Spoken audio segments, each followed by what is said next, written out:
इसका मकसद ना सिर्फ अपनी खुशियाँ, अपना असूल है, और इसके लिए मैं कुछ भी कर गुजरूंगी।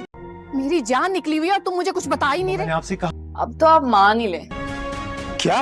चाहे इसके लिए मुझे कुछ भी करना पड़े, मैं अपना मकसद हासिल करके रहूंगी। कि मेरी अहमियत आपसे कहीं ज्यादा है अब उनकी जिंदगी में। हाँ ना, ऐसी वैसी कोई बात नहीं, मैं आपको रास्ते में सारी बात बताई। अच्छा चलो।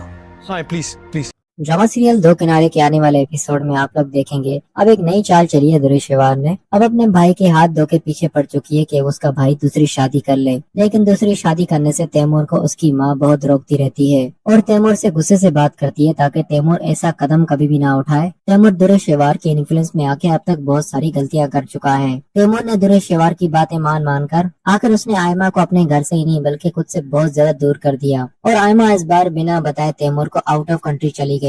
जाने से पहले वलीद ने उसे बहुत समझाया कि एक बार तैमूर से बात कर लो, उसे अपने जाने की इत्तला दे दो, लेकिन इस बात पर आयमा का दिल बिल्कुल भी मुतमईन नहीं हो रहा और वो चुपचाप से चली गई। वहीं दूसरी तरफ दुरेशेवार अपनी दोस्त के साथ एक और मुलाकात करेगी और उसकी दोस्त दुरेशेवार से कहती है तुम्हें क्या लगता है कि तुम्हारा भाई मुझसे शादी करने के लिए राजी हो जाएगा। इस पर दुरेशेवार कहती है कि तुम मुझे जानती हो, जिस काम में मैं हाथ डालती हूँ वो काम करके ही छोड़ती हूँ, और आखिर मेरा भाई है, मेरी बात कैसे नहीं सुनेगा, उसे हर हाल में मेरी बात सुननी होगी और तुमसे शादी करनी होगी। शादी के मामलात में तुम परेशान मत होना, बिल्कुल सादगी से करेंगे, लेकिन जब तक वो मिसनी इस मुल्क से बाहर है उसके आने से पहले ही तुम्हारी जल्द अज जल्द तैमूर से शादी करवानी होगी। बदकिस्मती के साथ तैमूर अलीना से शादी करने के लिए राजी भी हो जाएगा क्योंकि दुरेशेवार उसने इतना तंग करती रहेगी कि आखिर तैमूर बेजार होकर शादी के लिए राजी हो जाएगा, क्योंकि साथ ही साथ उसे आयमा की बातें भी याद आती रहेंगी कि आयमा ने तो एक बार भी नहीं सोचा मुल्क से बाहर जाने का और उसने मुझे इन्फॉर्म करने की भी जरूरत नहीं की। जब वो मेरी परवाह नहीं करती तो मैं उसकी परवाह क्यों करूँ। यही बात तैमूर अपनी माँ को समझाएगा, लेकिन उसकी माँ फिर भी कहेगी मैं तुम्हें दूसरी शादी नहीं करने दूंगी। अगर तुम्हारी बीवी मुल्क से बाहर गई है तो तुम्हारी वजह से तुमसे नाराज होकर अगर तुम थोड़ी पहल कर लेते, उसे मना लेते, उसे राजी कर लेते तो आज इन सब की नौबत ना आती। लेकिन तैमूर एक बात तुम कान खोल कर सुन लो, जो कुछ दुरेशेवार चाहती है मैं उसे उसके मकसद में कामयाब होने बिल्कुल भी नहीं दूंगी और मैं तुम्हारी शादी उसकी दोस्त से हरगिज नहीं करवाऊंगी। अगर तुम उससे शादी करने के लिए राजी हुए तो इस घर में फिर तो वो तुम्हारा आखिरी दिन होगा।